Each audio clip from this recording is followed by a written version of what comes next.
ఆలోచనల్లో లోపం ఉందని తెలిసి కూడా మార్చుకోవడానికి ఇష్టపడని మూర్ఖులు మీరు. మీ పొరపాట్లుగా ఒప్పుకొని స్వనీతి పరులు మీరు. అవును, నీవు చెప్పినట్లే మేమంతా కలిసి వచ్చినా మీ అభిప్రాయాన్ని మార్చలేం. ఎందుకంటే ఎట్టి పరిస్థితుల్లోనూ మా మాటలు వినకూడదని ముందుగానే తీర్మానించుకుని వచ్చారు కదా. నా తోటి స్నేహితులారా, ఏమిటిది? పెళ్లి కుమారుని ఎదుర్కోవడానికి వెళుతూ ఈ వాదోపాదాలు ఏంటి? ఎన్నో ఏళ్లకు మనం ఇలా ఒకటిగా కలిసాం. ఒకరి లోపాలు ఒకరు ఎంచుకోకుండా అందరం ఒకటిగా సర్దుకుపోదాం. త్వరలో పెళ్లి కుమారుడు వచ్చేస్తాడు.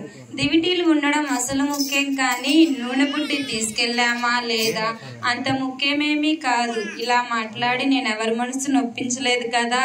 పాటలు పాడుతూ నాట్యం చేద్దాం రండి.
అయిపోయిందా?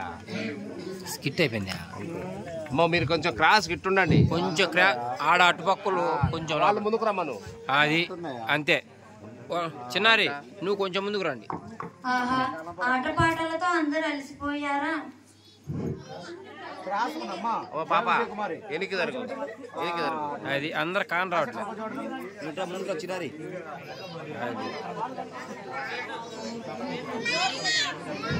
సెంట్రా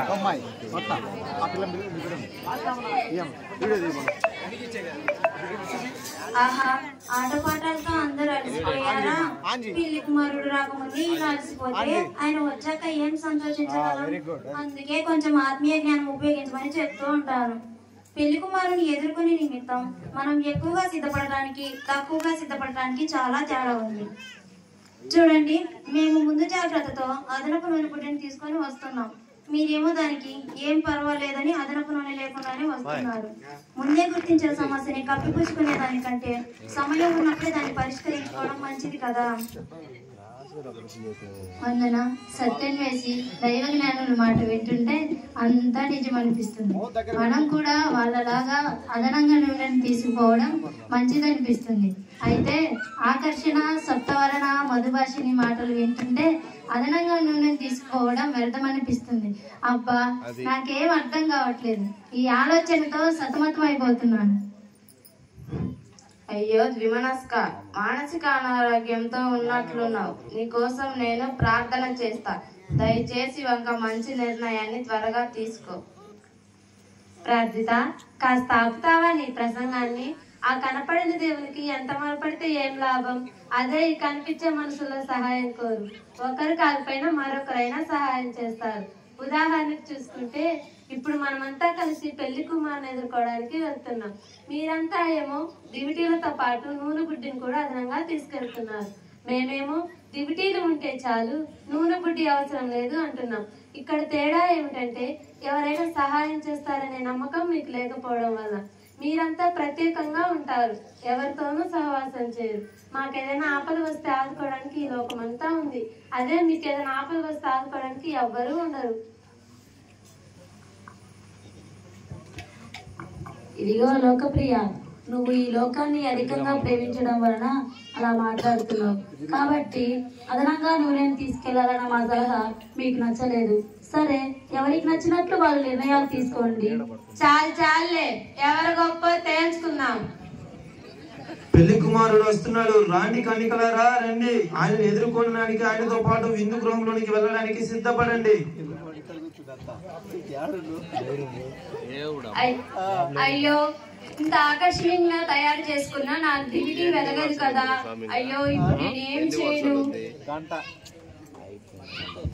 అది సర్లే, నా దివిటి 7 రంగులతో అలంకరించుకున్న మాత్రాన అది వెలుగుతుందా?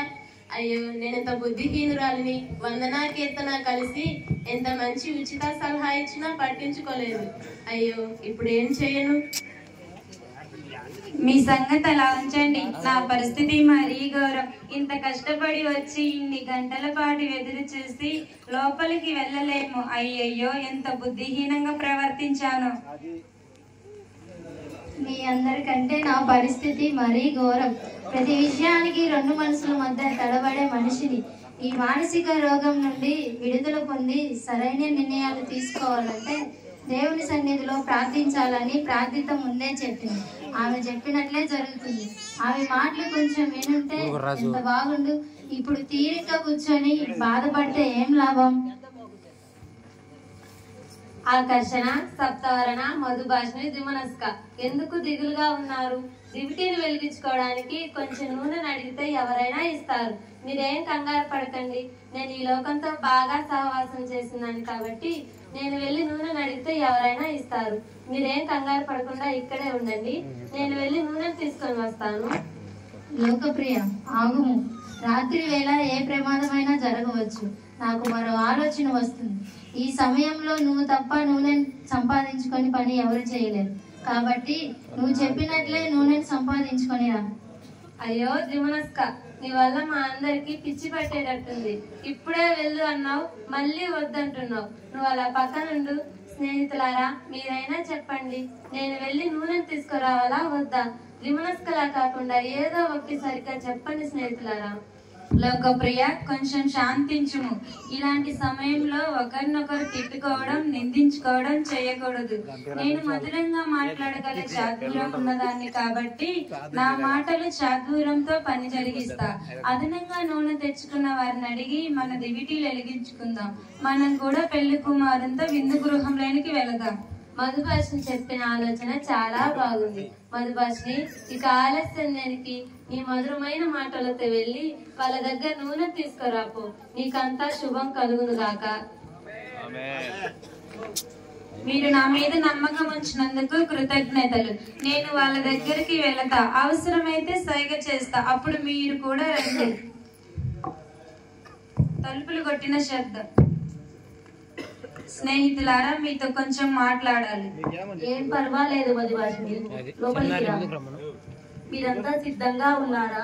మీరు మీ దివిటీ వెలిగించుకొని సిద్ధంగా ఉండండి. ఏం సిద్ధంగా ఉన్నారు? అదనపు నూనె తెచ్చుకోనందున మా దివిటీలన్నీ ఆరిపోయాయి. మీరు చెప్పిన మాట విననందున, అదనపు నూనె తీసుకోనందున మా దివిటీలన్నీ ఆరిపోయాయి. ఇప్పుడు సిగ్గుపడుతున్నాం. మేము కూడా పెళ్లి కుమారుతో విందు గృహంలోకి వస్తాం. మధుభాషిని, ఇది దైవజ్ఞానం అనిపించుకోదు. సమయం మించిపోయింది. మేము అదనంగా తెచ్చుకున్న నూనె మాకు మీకు సరిపోదు. కాబట్టి మీరు త్వరగా ఊర్లోకి వెళ్ళి నూనె కొనుక్కొని రండి. దయచేసి కొంచెం నూనె ఇస్తారా? దయచేసి కొంచెం నూనె ఇస్తారా? మా నూనె మీకు మాకు సరిపోదు. స్నేహితులారా, ఇక వీళ్ళని బతిమలాడే ఓపిక నాకు లేదులే గాని మనం వెళ్ళి దైవజ్ఞానిక కళాశాలలో నూనెను కొనుక్కొనద్దాం పదండి. ఇలా కన్యకలందరూ నూనె కొనుక్కొని వచ్చేలోపు పెళ్లి కుమారుడు మేళ తాళ వాయిద్యములతో మహా ఆర్భాటంతో తరలి వచ్చాడు. ఆయనను ఎదుర్కొనే 5 బుద్ధిగల కన్యకలు సంతోషంగా విందు గృహంలోనికి ప్రవేశించారు. వెళ్ళిపోతే ఇల్లు కనబడుతుంది కానీ ఏడైపోయింది ఇంకా ఆటకు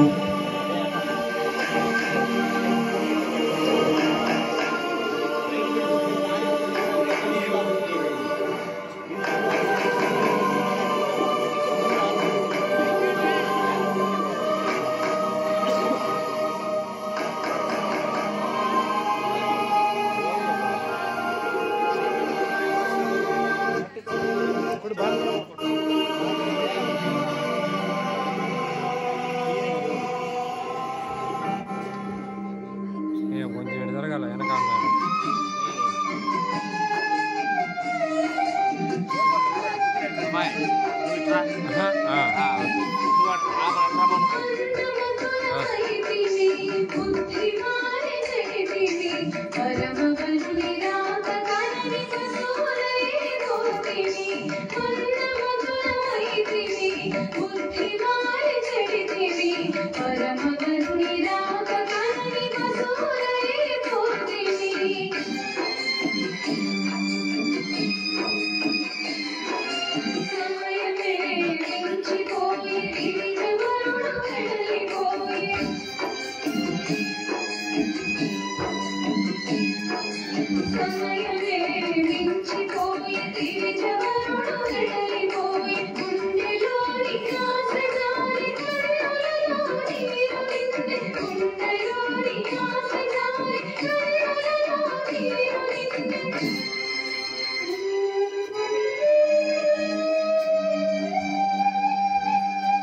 అల్లా అటు రమ్మనమ్మా ఆమెను కొంచెం ఈ ముందు సరే కనపట్టంలే ఆమెను అటు జరగమను.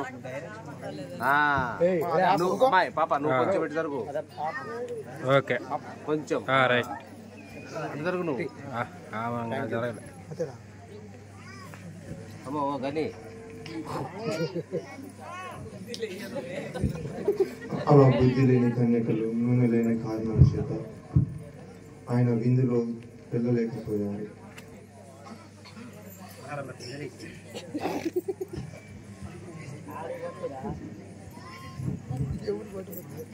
అయ్యా పెళ్లి కుమారుడా, నేను ఆకర్షణీయమైన దాన్ని, దయచేసి నన్ను లోపలికి రానివ్వండి. అమ్మా, నీవెవరో నాకు తెలియదు. నీ లౌకికమైన శరీర సంబంధమైన బాహ్య సంబంధమైన ఆకర్షణలతో సంబంధం లేదు. నీకు తలుపు తెరవబడదు, వెళ్ళిపో.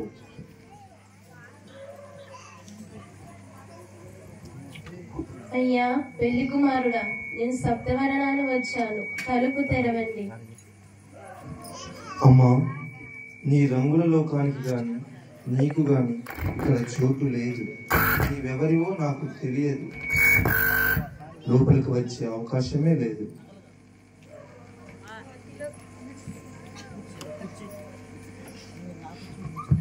ఓ అతిలోక సుందరుడా, దయా దాక్షిణ్య పూర్ణుడా, ప్రేమ వాత్సల్యం కలిగిన కరుణా కటాక్షం చూపే దివ్యవరుడా, నాకైనను తలుపు తీయవా?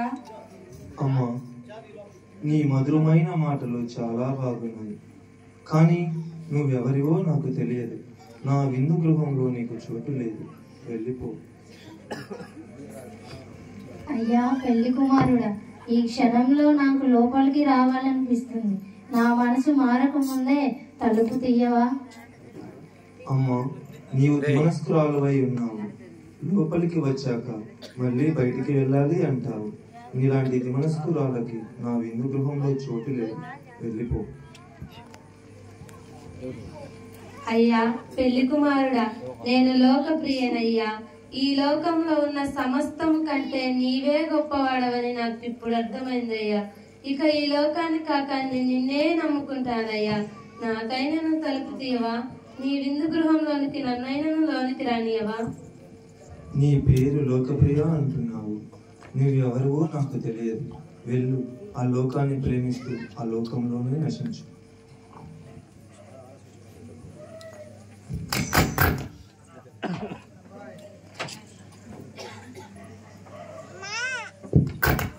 దేవుని నామానికి మహిమ కలుగును గాక. ఇప్పటి వరకు చూసినటువంటి ఈ యొక్క చిన్న స్కిట్ లో మీరు గమనించింది ఏంటంటే, ఏం గమనించారు? ఇదిగో వరుని కొరకు ఏర్పాటుగా సిద్ధపడి నూనెతో పాటు వచ్చిన కన్యకలు మాత్రము ఆయన విందులో కలుసుకొని సంతోషంగా పరలోక రాజ్యానికి వెళ్ళిపోయారు. సిద్ధపాటు లేకుండా ఎప్పుడు ఆయన వచ్చినప్పుడు మారవచ్చు, లేదంటే ఆయన వచ్చినప్పుడు తెచ్చుకోవచ్చు, ఆయన వచ్చినప్పుడు దానికి సంబంధించినవి చేసుకోవచ్చు. ఇప్పుడు కాదు, ఇంకా సమయం ఉంది అనుకొని మళ్ళీ ఇప్పుడు కాదు, ఇంకా ఉంది. ఇలా కాదు, వీళ్ళ కాడ కాకపోతే వాళ్ళ కాడ కాకపోతే ఈ కాడ. నేను పవిత్రులను, నేను ప్రార్థన చేస్తాను, నేను ఒక పాటలు పాడతాను, లేదా నేను వాక్యం బోధిస్తాను, నేను పవిత్రులని ఈ యొక్క బుద్ధి లేని కనికల వలె కొద్దిగా నూనెతోటి వెలుగుచున్న దీపాన్ని చూసి మేము నిరంతరం వెలుగుతామని అనుకుంటున్నారా? ఇదిగో ఒక్కసారి తలుపు వేయబడితే మీరు ఎంత రోధించినను ఇదిగో బుద్ధి లేని కన్యకల వలె మిగిలిపోతారు. బుద్ధి గల కన్యకలు పరలోక రాజ్యంలో ఆయన విందులో కలుసుకుంటున్నారు. బుద్ధి లేని కన్యకలు మాత్రం ఇక్కడ కూర్చొని రోధిస్తున్నారు. ఇదిగో విడవబడ్డ కన్యకలు, విడవబడ్డ సంఘంలో మనం ఉండొద్దు. ఇదిగో ప్రభువుతో పాటు విందులో కలుసుకునే సంఘంలో కూర్చున్న మనందరం కూడా, మన కుటుంబాలతో కూడా, మన సంఘంతో కూడా, ప్రతి ఒక్కరు కూడా పరలోక రాజ్యంలో ఉండాలని మా ఈ చిన్న ప్రయత్నం. ప్రేమతో మీరందరూ మాకు సహకరించినందుకు వందనాలు. దేవుడు ఈ చిన్న స్కిట్ ను దీవించి ఆశీర్వదించును గాక. ఆమేన్.